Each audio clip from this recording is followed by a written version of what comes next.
ਵਾਹਿਗੁਰੂ ਜੀ ਕਾ ਖਾਲਸਾ ਵਾਹਿਗੁਰੂ ਜੀ ਕੀ ਫਤਿਹ। ਮੈਂ ਤੁਹਾਡੀ ਹੋਸਟ ਨੀਲਮ ਕੋਟ। ਮੈਂ ਟੀਵੀ 84 ਦੇ ਸਾਰੇ ਦਰਸ਼ਕਾਂ ਤੇ ਸਰੋਤਿਆਂ ਦਾ ਹਾਰਦਿਕ ਸਵਾਗਤ ਕਰਦੀ ਹਾਂ ਪ੍ਰੋਗਰਾਮ ਸੱਚੋ ਸੱਚ ਵਿੱਚ, ਜਿਹੜੇ ਇਸ ਪ੍ਰੋਗਰਾਮ ਨੂੰ ਦੇਸ਼ਾਂ ਵਿੱਚ ਬੈਠ ਕੇ ਦੇਖਦੇ ਸੁਣ ਰਹੇ ਨੇ। ਹੱਕ ਸੱਚ ਦੀ ਆਵਾਜ਼ ਨੂੰ ਬੁਲੰਦ ਕਰਨ ਵਾਲੇ ਡਾਕਟਰ ਅਮਰਜੀਤ ਸਿੰਘ ਜੀ ਰੋਜ਼ਾਨਾ ਦੀ ਤਰ੍ਹਾਂ ਸਟੂਡੀਓ ਵਿੱਚ ਮੇਰੇ ਨਾਲ ਹਾਜ਼ਰ ਹਨ। ਆਓ ਨਾਲ ਮਿਲ ਕੇ ਪ੍ਰੋਗਰਾਮ ਦੀ ਸ਼ੁਰੂਆਤ ਕਰਦੇ ਹਾਂ। जी डॉक्टर साहब वाहिगुरू जी का खालसा वाहिगुरू जी की फतेह। जी डॉक्टर साहब जी आनू प्रोग्राम सचो सच विच बहुत शुक्रिया जी। डॉक्टर साहब अज डेट हैगी है 3 अगस्त 2016 19 सावन नानकशाही संमत 548 ਦਾ ਦਿਨ ਹੈ ਤੇ ਡਾਕਟਰ ਸਾਹਿਬ ਪ੍ਰੋਗਰਾਮ ਦੇ ਸ਼ੁਰੂ ਵਿੱਚ ਤੁਸੀਂ ਅੱਜ ਕਿਹੜੇ ਅਹਿਮ ਮਸਲੇ ਸਾਡੇ ਦਰਸ਼ਕਾਂ ਨਾਲ ਸਾਂਝੇ ਕਰਨ ਜਾ ਰਹੇ ਹੋ? ਦੇਖੋ ਅੱਜ ਵਾਈਟ ਹਾਊਸ ਵੱਲੋਂ ਇੱਕ ਲੈਟਰ ਜਿਹੜਾ ਪ੍ਰੈਜ਼ੀਡੈਂਟ ਨੇ ਲਿਖਿਆ, ਇੱਕ ਮਿਸਟਰ ਸ਼ਰਮਨ ਜਿਹੜਾ ਲੰਬਾ ਵਕਤ ਫਲੋਰੀਡਾ ਦੀ ਜੇਲ੍ਹ ਸੀ ਉਹਦੇ ਲੈਟਰ ਦੀ ਅਟੈਚਮੈਂਟ ਦੇ ਨਾਲ ਮਿਲੀਅਨਸ ਲੋਕਾਂ ਨੂੰ ਗਿਆ ਜਿਨ੍ਹਾਂ ਦੇ ਵੀ ਐਡਰੈਸਿਸ ਵਾਈਟ ਹਾਊਸ ਕੋਲ ਸੀ ਜੀ। ਔਰ ਜਦੋਂ ਇਸ ਲੈਟਰ ਵਿੱਚ ਕੀ ਹੈ ਔਰ ਫੈਸਲਾ ਕੀ ਹੈ ਇਸ ਦੀ ਅਸੀਂ ਗੱਲ ਕਰਾਂਗੇ ਤੇ ਜ਼ਾਹਰ ਹੈ ਸਾਡੇ ਸਾਹਮਣੇ ਜਦੋਂ ਅਸੀਂ ਅਮਰੀਕਾ ਦਾ ਡੈਮੋਕ੍ਰੇਸੀ ਦਾ ਮਾਡਲ ਦੇਖਦੇ ਹਾਂ ਤਾਂ ਫਿਰ ਦੁਨੀਆ ਵਿਚਲੀਆਂ ਕੁਝ ਸ਼ੈਮ ਡੈਮੋਕ੍ਰੇਸੀਜ਼, ਝੂਠੀਆਂ ਠੱਗ ਮਾਰਕਾ ਲੋਕਤੰਤਰ ਜਿਨ੍ਹਾਂ ਦੇ ਵਿੱਚ ਭਾਰਤ ਆਪਣੇ ਆਪ ਨੂੰ ਦੁਨੀਆ ਦਾ ਸਭ ਤੋਂ ਵੱਡਾ ਲੋਕਤੰਤਰ ਕਹਿੰਦਾ, ਉਸ ਵੱਲ ਵੀ ਜ਼ਰੂਰ ਧਿਆਨ ਜਾਂਦਾ। ਪਰ ਇਸ ਕੰਪੈਰੀਜ਼ਨ ਤੋਂ ਪਹਿਲਾਂ ਮੈਂ ਇਹ ਦੱਸਣਾ ਚਾਹਾਂਗਾ ਕਿ ਜਦੋਂ ਕਿਸੇ ਵੀ ਮੁਲਕ ਦੇ ਵਿੱਚ ਕੋਈ ਸਿਸਟਮ ਕ੍ਰੀਏਟ ਹੁੰਦਾ ਔਰ ਅਮਰੀਕਾ 'ਚ 4 ਜੁਲਾਈ 1776 ਨੂੰ ਜਦੋਂ ਆਜ਼ਾਦੀ ਦਾ ਘੋਸ਼ਣਾ ਪੱਤਰ ਡੈਕਲੇਰੇਸ਼ਨ ਆਫ ਇੰਡੀਪੈਂਡੈਂਸ ਹੋਈ, 4-5 ਸਾਲ ਰੈਵੋਲੂਸ਼ਨਰੀ ਵਾਰ ਲੜੀ ਗਈ, 15 ਸਾਲ ਬਾਅਦ ਲਗਭਗ ਅਮਰੀਕਨ ਕਨਸਟੀਟਿਊਸ਼ਨ ਹੋਂਦ ਵਿੱਚ ਆਇਆ ਜੀ। ਉਦੋਂ ਵੀ ਕਨਸਟੀਟਿਊਸ਼ਨ ਦੇ ਵਿੱਚ ਬੇਸ਼ੱਕ ਕਨਸਟੀਟਿਊਸ਼ਨ ਦਾ ਆਧਾਰ ਉਸ ਦੇ ਸੀਡ ਡੈਕਲੇਰੇਸ਼ਨ ਆਫ ਇੰਡੀਪੈਂਡੈਂਸ ਦੇ ਸਨ, ਪਰ ਕਮਜ਼ੋਰੀਆਂ ਵੀ ਸਨ। ਜਿਵੇਂ ਉਹਦੇ 'ਚ ਸਲੇਵਰੀ ਨੂੰ ਅਜੇ ਵੀ ਕੋਈ ਰਿਜੈਕਟ ਨਹੀਂ ਸੀ ਕੀਤਾ ਗਿਆ, ਔਰਤਾਂ ਨੂੰ ਵੋਟਾਂ ਦੇ ਹੱਕ ਨਹੀਂ ਸੀ, ਕੁਝ ਚੀਜ਼ਾਂ ਨਸਲਵਾਦ ਦੇ ਤੌਰ ਤੇ ਜਿਹੜੀਆਂ ਨੇ ਉਹ ਪ੍ਰਚਲਿਤ ਰਹੀਆਂ ਜੀ। ਲੇਕਿਨ ਉਹ ਸੁਸਾਇਟੀਜ਼ ਹੀ ਅੱਗੇ ਜਾਂਦੀਆਂ ਨੇ, ਥਰਾਈਵ ਕਰਦੀਆਂ ਨੇ, ਪ੍ਰੋਗਰੈਸ ਕਰਦੀਆਂ ਨੇ, ਜਿਹੜੀਆਂ ਹੌਲੀ ਹੌਲੀ ਹੌਲੀ ਉਸ ਸਿਸਟਮ ਦੇ ਵਿੱਚ ਇੰਪਰੂਵਮੈਂਟ ਕਰਦੀਆਂ। ਅਮਰੀਕਾ ਦੇ ਵਿੱਚ ਬਿਲ ਆਫ ਰਾਈਟਸ ਆਇਆ, ਉਸ ਨੇ ਬਹੁਤ ਸਾਰੇ ਹਕੂਕ ਦਿੱਤੇ। ਫਿਰ ਜਿਹੜੇ ਲਗਭਗ ਅਸੀਂ ਦੇਖਦੇ ਹਾਂ ਕਿ 1850 60 ਤੱਕ ਪਹੁੰਚਦੇ ਹਾਂ, ਸਿਵਲ ਵਾਰ ਹੁੰਦੀ ਹੈ ਸਲੇਵਰੀ ਦੇ ਮੁੱਦੇ ਤੇ, ਸਲੇਵਰੀ ਦਾ ਭੋਗ ਪੈ ਜਾਂਦਾ ਹੈ, ਇੱਕ ਬਰਾਬਰੀ ਦੀ ਗੱਲ ਤੁਰਦੀ ਹੈ। 1920 ਚ ਸਫਰਾਗੈਟੇ ਮੂਵਮੈਂਟ ਜਿਹੜੀ ਕਿ 1910 ਤੋਂ ਹੀ ਚੱਲ ਰਹੀ ਸੀ ਔਰ ਪਹਿਲੇ ਫਸਟ ਵਰਲਡ ਵਾਰ ਦੇ ਵਿੱਚ ਜਿਹੜੀਆਂ ਕੁਝ ਔਰਤਾਂ ਜਿਨ੍ਹਾਂ ਨੇ ਕਿ ਮਰਦ ਦਾ ਪਹਿਰਾਵਾ ਪਹਿਨ ਕੇ ਜਾਂ ਮਰਦ ਬਣ ਕੇ ਸਰਵ ਕੀਤਾ ਸੀ ਜੰਗ ਦੇ ਵਿੱਚ, ਕਿਉਂਕਿ ਔਰਤਾਂ ਨੂੰ ਜੰਗ 'ਚ ਜਿਹੜਾ ਸਰਵ ਕਰਨ ਦਾ ਹੱਕ ਨਹੀਂ ਸੀ ਔਰ ਇੱਥੇ ਇੱਕ ਆਪਣੀ ਕਿਸਮ ਦੀ ਵੋਟਾਂ ਦੀ ਮੂਵਮੈਂਟ ਸੀ। 1920 ਦੇ ਸ਼ੁਰੂ 'ਚ ਔਰਤਾਂ ਨੂੰ ਅਮਰੀਕਾ 'ਚ ਵੋਟ ਦਾ ਹੱਕ ਮਿਲਿਆ ਔਰ ਅੱਜ ਗੱਲ ਇੱਥੋਂ ਤੱਕ ਹੈ ਕਿ ਜਿਹੜੀ ਹਿਲਰੀ ਕਲਿੰਟਨ ਹੈ ਉਹ ਪ੍ਰੈਜ਼ੀਡੈਂਸ਼ੀਅਲ ਨੋਮੀਨੀ ਹੈ ਲਗਭਗ 100 ਸਾਲ ਬਾਅਦ।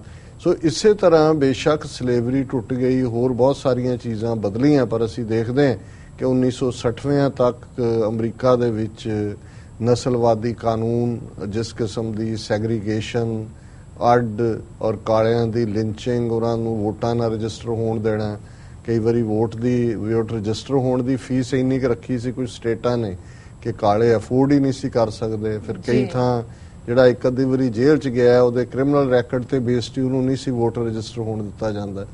ਪਰ 1960 'ਚ ਉਹ ਵੀ ਟੁੱਟਿਆ।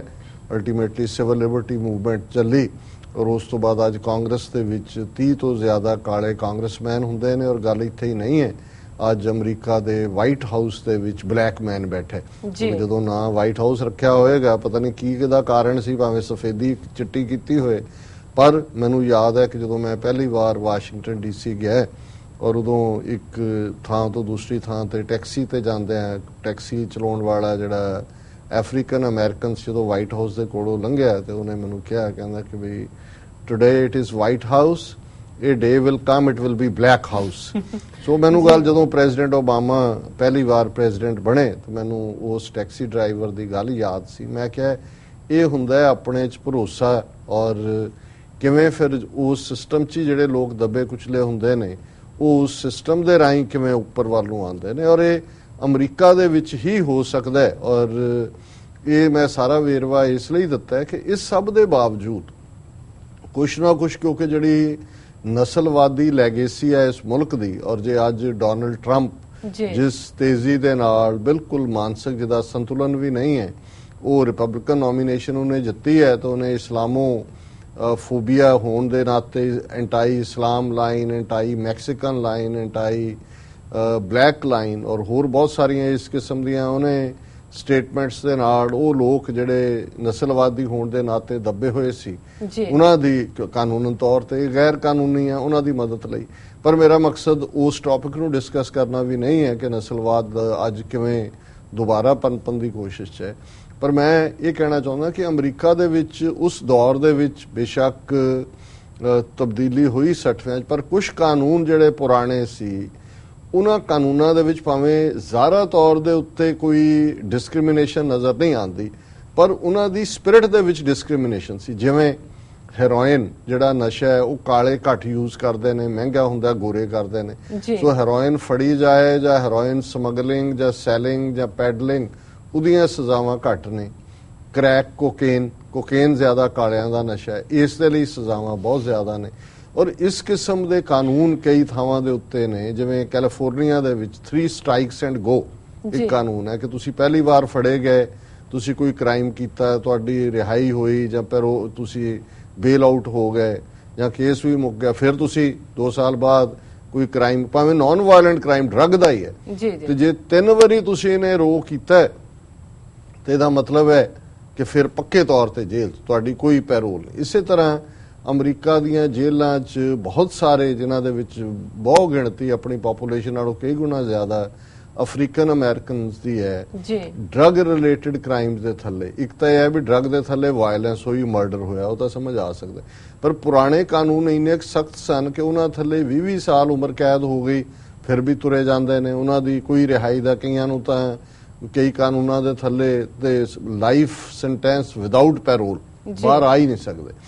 ਹੁਣ ਇਹ ਜਿਹੜੇ ਕਾਨੂੰਨ ਨੇ, ਜ਼ਾਹਰ ਹੈ ਕਿ ਅਮਰੀਕਾ ਦੇ ਵਿੱਚ ਜਦੋਂ ਡਿਸਟ੍ਰੀਬਿਊਸ਼ਨ ਆਫ ਪਾਵਰਸ ਹੈ, ਕਾਂਗਰਸ ਦੇ ਵਿੱਚ, ਕਾਂਗਰਸ ਪਾਵਰਫੁਲ ਬਾਡੀ ਹੈ, ਉਹਦੇ ਵਿੱਚ ਜਿਹੜੇ ਕਾਂਗਰਸਮੈਨ ਬਣਦੇ ਨੇ ਉਹ ਉਹਨਾਂ ਸਟੇਟਾਂ ਦੇ ਵਿੱਚ ਆਬਾਦੀ ਤੇ ਲਿਹਾਜ਼ ਤੇ ਬਣਦੇ ਨੇ। ਜਿਵੇਂ ਜੇ ਕੈਲੀਫੋਰਨੀਆ ਅਮਰੀਕਾ ਦੀ ਸਭ ਤੋਂ ਵੱਡੀ ਸਟੇਟ ਹੈ, ਲਗਭਗ ਜਿਹੜੇ 3 ਕਰੋੜ ਲੋਕ ਉੱਥੇ ਰਹਿੰਦੇ ਨੇ, 30 ਮਿਲੀਅਨ ਤੋਂ ਜ਼ਿਆਦਾ, ਤੇ ਉਹਦੇ ਸਭ ਤੋਂ ਜ਼ਿਆਦਾ ਕਾਂਗਰਸਮੈਨ ਨੇ। ਇਸੇ ਤਰ੍ਹਾਂ ਰੋਡ ਆਈਲੈਂਡ ਸਭ ਤੋਂ ਛੋਟੀ ਸਟੇਟ ਹੈ, ਘੱਟ ਨੇ।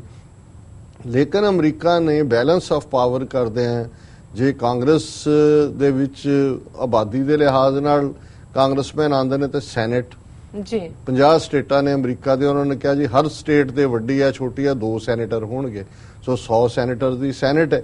ਤੇ ਇੱਥੇ ਸੈਨੇਟ ਕੋਈ ਇੰਡੀਆ ਦੀ ਰਾਜ ਸਭਾ ਦੀ ਤਰ੍ਹਾਂ ਚਿੱਟਾ ਹਾਥੀ ਨਹੀਂ ਹੈ ਕਿ ਉੱਥੇ ਬੈਠੇ ਆਵਾਸੀਆਂ ਮਾਰਦੇ ਨੇ ਜਾਂ ਉਹਦੀ ਪਾਰਲੀਮੈਂਟ ਕੰਟੀਨ 'ਚ ਪਕੌੜੇ ਖਾ ਕੇ ਘਰਾਂ ਨੂੰ ਚਲੇ ਜਾਂਦੇ ਨੇ।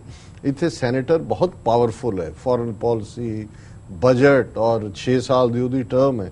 ਸੋ ਇਹਦੇ ਨਾਲ ਉਹਨਾਂ ਨੇ ਇਹ ਵੀ, ਭਾਵੇਂ ਦੋਨੋਂ ਪਾਵਰਫੁਲ ਨੇ, ਪਰ ਪ੍ਰੈਜ਼ੀਡੈਂਟ ਨੂੰ ਉਹਨਾਂ ਨੇ ਸਿਸਟਮ ਬਣਾਇਆ ਕਿ ਡਾਇਰੈਕਟ ਚੁਣਿਆ ਜਾਂਦਾ ਲੋਕਾਂ ਵੱਲੋਂ, ਔਰ ਬਹੁਤ ਪਾਵਰਸ ਨੇ ਪ੍ਰੈਜ਼ੀਡੈਂਟ ਦੇ ਕੋਲ। ਜੇ ਕਾਂਗਰਸ ਔਰ ਸੈਨੇਟ ਦੋਨੋਂ ਵੀ ਕਿਸੇ ਕਾਨੂੰਨ ਨੂੰ ਪਾਸ ਕਰ ਦੇਣ ਤੇ ਪ੍ਰੈਜ਼ੀਡੈਂਟ ਦੇ ਕੋਲ ਹੱਕ ਹੈ ਕਿ ਉਹਨੂੰ ਵੀਟੋ ਕਰ ਸਕਦਾ ਹੈ ਕਿ ਭਾਈ ਨਹੀਂ ਮੰਨਣਾ, ਇਹਨੂੰ ਵਾਪਸ ਭੇਜੇ। ਸੋ ਇਸ ਤਰੀਕੇ ਨਾਲ ਹੁਣ ਪ੍ਰੈਜ਼ੀਡੈਂਟ ਨੂੰ ਵੀ ਇੰਨੀਆਂ ਪਾਵਰਸ ਨਹੀਂ ਕਿ ਵੀ ਉਹ ਇੱਥੇ ਡਿਕਟੇਟਰ ਬਣ ਜਾਏ, ਫੌਜ ਸੱਦ ਕੇ ਫੌਜੀ ਰਾਜ ਕਰਦੇ। ਫਿਰ ਪ੍ਰੈਜ਼ੀਡੈਂਟ ਦੀ ਵੀਟੋ ਨੂੰ ਓਵਰਰਾਈਡ ਕਰ ਸਕਦੇ ਨੇ ਕਾਂਗਰਸ ਔਰ ਸੈਨੇਟ। ਔਰ ਇਸ ਦੇ ਨਾਲ ਬਹੁਤ ਸਾਰਾ ਹੋਰ ਐਸਾ ਹੈ, ਬਜਟ ਸੈਨੇਟ ਨੇ ਪਾਸ ਕਰਨਾ ਹੈ, ਜੇ ਪ੍ਰੈਜ਼ੀਡੈਂਟ ਓਬੇਇੰਗ ਨਹੀਂ ਹੈ, ਉਹਦਾ ਬਜਟ ਰੋਕਿਆ ਹੁੰਦਾ ਹੈ। ਕਈ ਵਾਰੀ ਵਾਸ਼ਿੰਗਟਨ ਹੁੰਦਾ ਹੈ ਕਿ ਸ਼ਟ ਅਪ ਫॉर ਅ ਡੇ, ਤਨਖਾਹਾਂ ਨਹੀਂ ਮਿਲੀਆਂ ਕਿਉਂਕਿ ਬਜਟ ਅਪਰੂਵ ਨਹੀਂ ਹੋਇਆ। ਹੁਣ ਇਸ ਸਭ ਦੇ ਨਾਲ ਪ੍ਰੈਜ਼ੀਡੈਂਟ ਨੂੰ ਇੱਕ ਸਪੈਸ਼ਲ ਪਾਵਰ US ਕਨਸਟੀਟਿਊਸ਼ਨ ਦੇ ਤਹਿਤ ਹੈ, ਉਹ ਹੈ ਪਾਵਰ ਟੂ ਪਾਰਡਨ, ਮਾਫ ਕਰਨ ਦਾ ਹੱਕ। ਕਿ ਜਦੋਂ ਇਹ ਪ੍ਰੈਜ਼ੀਡੈਂਟ ਸਮਝੇ, ਜਦੋਂ, ਔਰ 2 ਟਰਮਸ ਮੈਕਸਿਮਮ ਪ੍ਰੈਜ਼ੀਡੈਂਟ ਦੀਆਂ ਹੁੰਦੀਆਂ ਨੇ, 8 ਸਾਲ ਤੋਂ ਜ਼ਿਆਦਾ ਰਹਿ ਨਹੀਂ ਸਕਦਾ। ਸੋ ਬਹੁਤ ਸਾਰੇ ਪ੍ਰੈਜ਼ੀਡੈਂਟ ਜਿਹੜੇ ਨੇ ਆਪਣੀ ਟਰਮ ਖਤਮ ਹੋਣ ਦੇ ਮੌਕੇ ਦੇ ਉੱਤੇ ਅਖੀਰਲੇ ਮਹੀਨਿਆਂ ਦੇ ਵਿੱਚ ਫਿਰ ਬਹੁਤ ਸਾਰੇ ਲੋਕਾਂ ਨੂੰ, ਭਾਵੇਂ ਉਹਨਾਂ ਦੀਆਂ ਫਾਈਲਸ ਉਹਨਾਂ ਨੇ ਮੰਗਵਾਈਆਂ ਹੁੰਦੀਆਂ ਵੀ ਕੀ ਕੇਸ ਹੈ ਕੀ ਨਹੀਂ, ਉਹਨਾਂ ਨੂੰ ਦੀ ਸਜ਼ਾ ਮੁਆਫ ਕਰਦੇ ਨੇ ਜਾਂ ਉਹਨਾਂ ਨੂੰ ਮੁਆਫ ਕਰਦੇ ਨੇ, ਪਾਰਡਨ ਕਰਦੇ ਨੇ, ਔਰ ਇਹਨੂੰ ਐਜ਼ ਏ ਜੈਸਚਰ ਮੰਨਿਆ ਜਾਂਦਾ।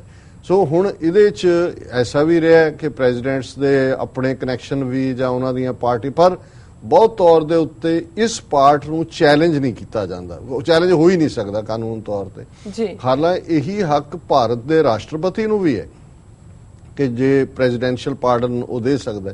ਲੇਕਿਨ ਹੁਣ ਲੇਟਲੀ ਕੁਝ ਕੇਸਾਂ ਦੇ ਵਿੱਚ ਸੁਪਰੀਮ ਕੋਰਟ ਨੇ ਪਾਵਰ ਲੈ ਲਈ ਕਿ ਉਹਨੂੰ ਸਕਰੂਟਨੀ ਕਰ ਸਕਦਾ ਈਵਨ ਜੇ ਰਾਸ਼ਟਰਪਤੀ ਨੇ ਮਾਫ ਕੀਤਾ ਹੈ। ਪਰ ਇੱਥੇ ਜਿਹੜਾ ਪ੍ਰੈਜ਼ੀਡੈਂਟ ਹੈ ਉਹ ਆਪਣੇ ਤਰੀਕੇ ਰਾਹੀਂ ਦੇਖਦਾ ਹੈ। ਉੱਥੇ ਹੋਮ ਮਿਨਿਸਟਰੀ ਜਿਹੜੀ ਹੈ ਇੰਡੀਆ ਦੀ ਉਹ ਰਿਕਮੈਂਡ, ਜਿਵੇਂ ਪ੍ਰੋਫੈਸਰ ਦਵਿੰਦਰਪਾਲ ਸਿੰਘ ਭੁੱਲਰ ਦਾ ਕੇਸ ਸੀ, ਹਾਲਾਂ ਮਨਮੋਹਨ ਸਿੰਘ ਦੀ ਸਰਕਾਰ ਸੀ, ਇਹ ਮੰਗ ਵੀ ਹੋਈ ਕਿ ਵੀ ਇਹਨੂੰ ਮਾਫ ਕੀਤਾ, ਉਹਦਾ ਹੌਸਲਾ ਹੀ ਨਹੀਂ ਪਿਆ ਮਨਮੋਹਨ ਸਿੰਘ ਦਾ, ਕਿਉਂਕਿ ਇੰਨਾ ਹਿੰਦੂਤਵੀ ਸਰਕਾਰ ਦਾ ਜ਼ੋਰ ਹੈ ਕਿ ਵੀ ਉਹਨੂੰ ਮਾਫ। ਇਸੇ ਤਰ੍ਹਾਂ ਯਾਕੂਬ ਮੈਨਨ, ਉਹਨੂੰ ਫਾਂਸੀ ਦਿੱਤੀ ਗਈ, ਅਫਜ਼ਲ ਗੁਰੂ ਨੂੰ ਦਿੱਤੀ ਗਈ। ਮਨਮੋਹਨ ਸਿੰਘ ਦੀ ਸਰਕਾਰ ਵੇਲੇ ਉਹਦੀ ਡੈੱਡ ਬੋਡੀ ਵੀ ਅੱਜ ਤੱਕ ਤਿਹਾੜ 'ਚ ਰੱਖੀ ਹੋਈ ਹੈ।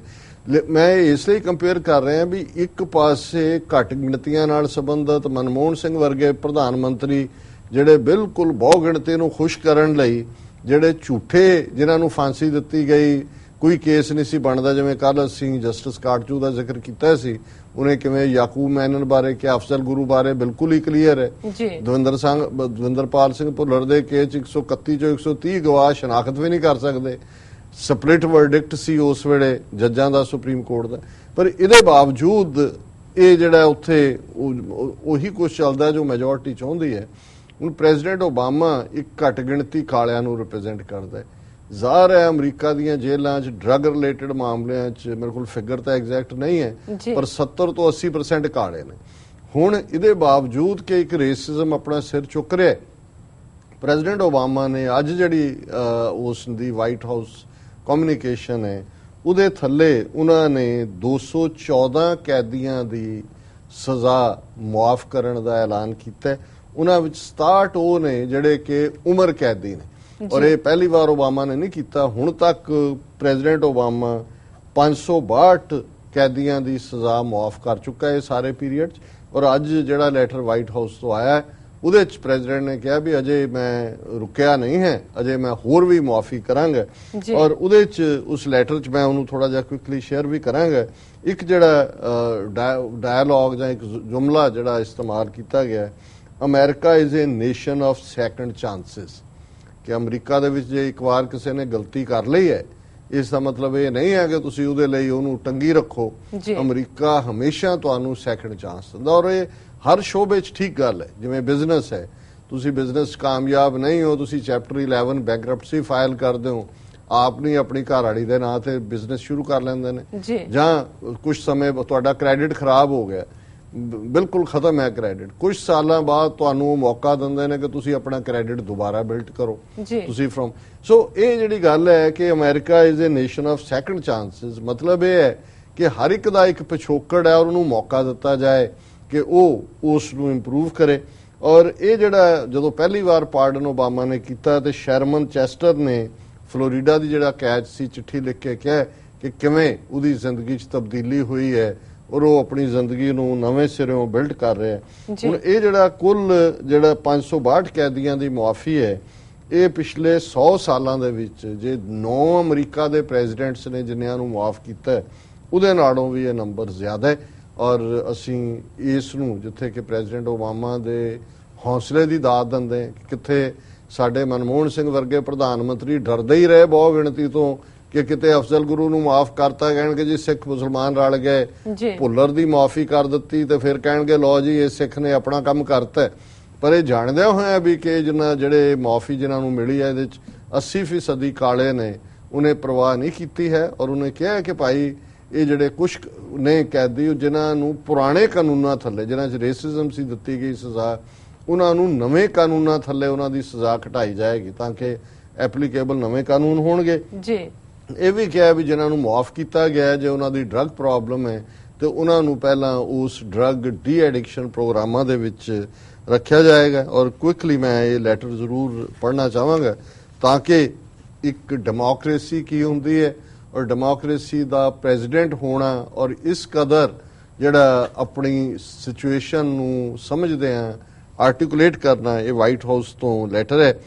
A few months ago I received this letter from Floridian named Sherman Chester. When Sherman was a young man, he wrote that he made some bad choices, got in over his head and ended up with a life sentence without parole for a non-violent drug charge.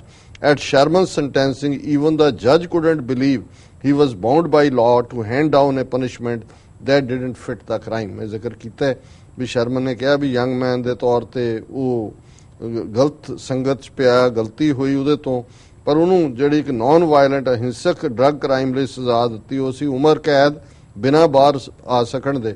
ਪਰ ਲਾ ਇੰਨਾ ਸਖਤ ਸੀ ਕਿ ਜੱਜ ਕੋਲ ਵੀ ਹੋਰ ਕੋਈ ਚਾਰਾ ਨਹੀਂ ਸੀ, ਔਰ ਜੱਜ ਨੇ ਵੀ ਹੈਰਾਨੀ ਪ੍ਰਗਟ ਕੀਤੀ ਕਿ ਮੈਂ ਇਹ ਸਜ਼ਾ ਦੇ ਰਿਹਾ। We know that Sherman story is all too common in this country, a country that imprisons its citizens at a rate far higher than any other। ਉਹਨਾਂ ਨੇ ਪ੍ਰੈਜ਼ੀਡੈਂਟ ਓਬਾਮਾ ਨੇ ਕਿਹਾ ਵੀ ਸ਼ਰਮਨ ਦੀ ਕਹਾਣੀ ਉਹਦੀ ਨਹੀਂ ਹੈ, ਬਹੁਤ ਸਾਰਿਆਂ ਦੀ ਹੈ, ਔਰ ਦੁਨੀਆ ਦੇ ਕਿਸੇ ਵੀ ਦੇਸ਼ ਨਾਲੋਂ ਜ਼ਿਆਦਾ ਜਿਹੜਾ ਅਸੀਂ ਆਪਣੇ ਸ਼ਹਿਰੀਆਂ ਨੂੰ ਜੇਲ੍ਹਾਂ 'ਚ ਰੱਖਦੇ ਹਾਂ।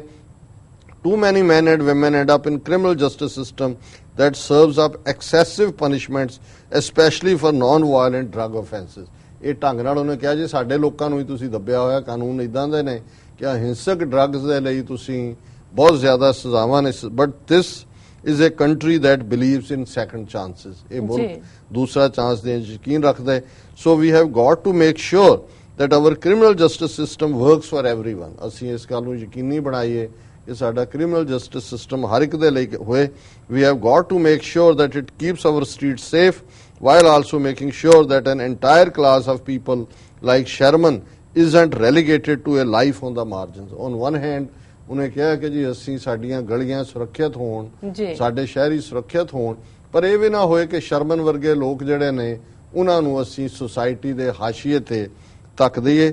Last year, after he served more than 20 long years in prison, I commuted Sherman's sentence and those of many others who were serving unjust and outdated prison sentence। ਉਹਨਾਂ ਨੇ ਕਿਹਾ ਜੀ 20 ਸਾਲ ਸ਼ਰਮਨ ਨੇ ਜੇਲ੍ਹ ਕੱਟੀ ਸੀ, ਔਰ ਮੈਂ ਕੁਝ ਸਮਾਂ ਪਹਿਲਾਂ ਇਹ ਅਨਿਆਂਕਾਰੀ ਔਰ ਜਿਹੜੀ ਆਊਟਡੇਟਡ ਪ੍ਰਿਜ਼ਨ ਸਜ਼ਾਵਾਂ ਸੀ ਉਹਨਾਂ ਨੂੰ ਮਾਫ ਕੀਤਾ ਬਹੁਤ। And today I am commuting the sentence of an additional 214 men and women who are just as deserving of a second chance। ਉਹਨਾਂ ਨੇ ਕਿਹਾ ਅੱਜ ਮੈਂ 214 ਹੋਰ ਮਰਦਾਂ ਔਰਤਾਂ ਦੀਆਂ ਸਜ਼ਾਵਾਂ ਘੱਟ ਕਰ ਰਿਹਾ ਕਿਉਂਕਿ ਉਹ ਸੈਕੰਡ ਚਾਂਸ ਡਿਜ਼ਰਵ ਕਰਦੇ ਨੇ।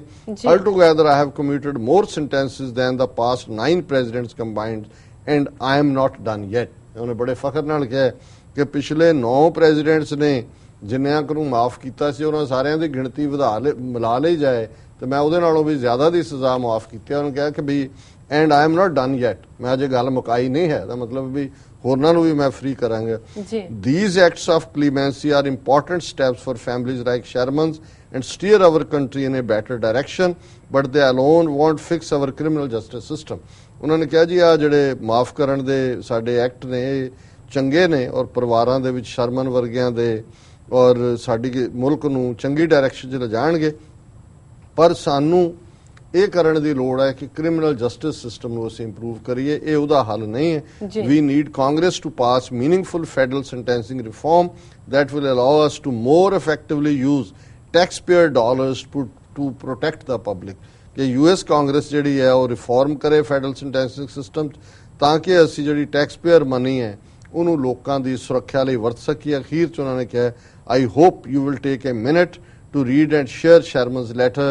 The more we understand the human stories behind this problem, the sooner we can start making real changes that keep our streets safe, break the cycle of incarceration in this country, and save taxpayers like you money। Thank you, President Barack Obama। ਹੁਣ ਜਿੱਥੇ ਉਹਨਾਂ ਨੇ ਇਹਨਾਂ ਦੀਆਂ sentence commute ਕੀਤੀਆਂ ਉਹਨੇ ਫਿਰ ਬਾਲ ਜਿਹੜਾ US ਕਾਂਗਰਸ ਦੇ ਪਾਲੇ 'ਚ ਸੁੱਟੇ ਕਿ ਬਈ ਮੈਂ ਤਾਂ ਚਲੋ ਕਰ ਦਿੱਤਾ ਹੈ ਪਾਰਡਨ, ਪਰ ਇਹ ਹੱਲ ਨਹੀਂ ਹੈ।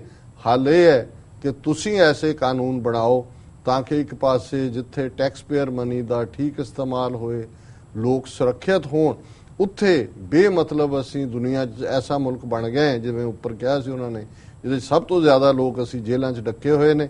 ਇਹ ਠੀਕ ਨਹੀਂ ਹੈ। ਸੋ ਮੈਂ ਸਮਝਦਾ ਵੀ ਜੇ ਕਿਸੇ ਨੂੰ ਲੈਗੇਸੀ ਕਹਿੰਦੇ ਨੇ ਕਿਸੇ ਪ੍ਰੈਜ਼ੀਡੈਂਟ ਦੀ ਤਾਂ ਉਹਨਾਂ ਦੇ ਵਿੱਚ ਇਹ ਵੀ ਲੈਗੇਸੀ ਹੋਏਗੀ ਔਰ ਘੱਟੋ ਘੱਟ ਆਪਣੇ ਲੋਕਾਂ ਦੇ ਸਾਹਮਣੇ ਹੁਣ ਬਹੁਤ ਸਾਰੇ ਕਾਲਿਆਂ ਨੂੰ ਸ਼ਾਇਦ ਇਹ ਲੱਗਣ ਲੱਗ ਗਿਆ ਹੋਣਾ ਕਿ ਜੀ ਓਬਾਮਾ ਬਣਿਆ ਸਟਿਲ ਸ਼ੂਟਿੰਗ ਦੇ ਵਿੱਚ ਕਾਲੇ ਮਰ ਰਹੇ ਨੇ, ਪੁਲਿਸ ਦਾ ਰੇਸਿਜ਼ਮ ਹੈ, ਡੋਨਲਡ ਟਰੰਪ ਆ ਗਿਆ। ਸੋ ਘੱਟੋ ਘੱਟ ਪ੍ਰੈਜ਼ੀਡੈਂਟ ਓਬਾਮਾ ਆਪਣੀ ਕੌਨਸ਼ੀਅਸ ਨਾਲ ਵੀ ਆਪਣੇ ਲੋਕਾਂ ਨਾਲ ਵੀ ਕਿ ਦੇਖੋ ਮੈਂ ਜੋ ਕਰ ਸਕਦਾ ਸੀ ਮੈਂ ਕਰਨ ਦੀ ਕੋਸ਼ਿਸ਼ ਕੀਤੀ ਹੈ। ਸੋ ਕਾਸ਼ ਇਸ ਕਿਸਮ ਦਾ ਹੌਸਲਾ ਤੇ ਕਰੇਜ ਸਾਡੇ ਉੱਥੇ ਜਿਹੜੇ ਸਟੂਜ ਪਹਿਲਾਂ ਬੈਠੇ ਰਹੇ ਔਰ ਅੱਜ ਪੰਜਾਬ ਦਾ ਸੂਬੇਦਾਰ ਬਾਦਲ ਜਿਹਦੀ ਪਾਵਰ 'ਚ ਹੈ, ਬਹੁਤ ਸਾਰੇ ਕੇਸ ਜਿਹੜੇ ਵਿਦਨ ਪੰਜਾਬ ਨੇ ਉੱਥੇ ਕਨਸਟੀਟਿਊਸ਼ਨਲ ਪਾਵਰਸ ਨੇ ਔਰ ਉਹਦੇ 'ਚ ਤਮਿਲਨਾਡੂ ਹੋਏ, ਦੂਸਰੀਆਂ ਸਟੇਟਾਂ ਹੋਣ, ਉਹ ਹੱਕ ਵਰਤਦੇ ਨੇ ਉਹਨਾਂ ਦੇ ਮੁੱਖ ਮੰਤਰੀ। ਔਰ ਇਹ ਜਿਹੜਾ ਅਲੀ ਬਾਬਾ ਹੈ, ਇਹ ਬੈਠਾ ਹੈ RSS ਨੂੰ ਖੁਸ਼ ਕਰਨ ਦੇ ਲਈ। ਔਰ ਜਦੋਂ ਕੋਈ ਗੱਲ ਹੁੰਦੀ ਹੈ, ਮੰਗ ਉੱਠਦੀ ਹੈ, ਤੇ ਕਹੇਗਾ ਜੀ ਦੇਸ਼ ਦੀ ਏਕਤਾ ਅਖੰਡਤਾ ਨੂੰ ਖਤਰਾ ਹੈ, ਮੈਂ ਹੀ ਹਾਂ ਜਿਹੜਾ ਏਕਤਾ ਅਖੰਡਤਾ ਬਚਾ ਸਕਦਾ। ਸੋ ਅਸੀਂ ਪ੍ਰੈਜ਼ੀਡੈਂਟ ਓਬਾਮਾ ਨੂੰ ਮੁਬਾਰਕਬਾਦ ਦਿੰਦੇ ਹਾਂ ਇਸ ਬੋਲਡ ਸਟੈਪ ਦੇ ਲਈ। ਜੀ ਡਾਕਟਰ ਸਾਹਿਬ, ਤੁਹਾਡਾ ਬਹੁਤ ਬਹੁਤ ਸ਼ੁਕਰੀਆ। ਇਸ ਨਾਲ ਲੈਣੇ ਬ੍ਰੇਕ। ਵੀਅਰਸ, ਤੁਸੀਂ ਕਿਤੇ ਨਹੀਂ ਜਾਣਾ, ਮਿਲਦੇ ਹਾਂ ਆਫਟਰ ਦਿਸ ਸ਼ਾਰਟ ਬ੍ਰੇਕ।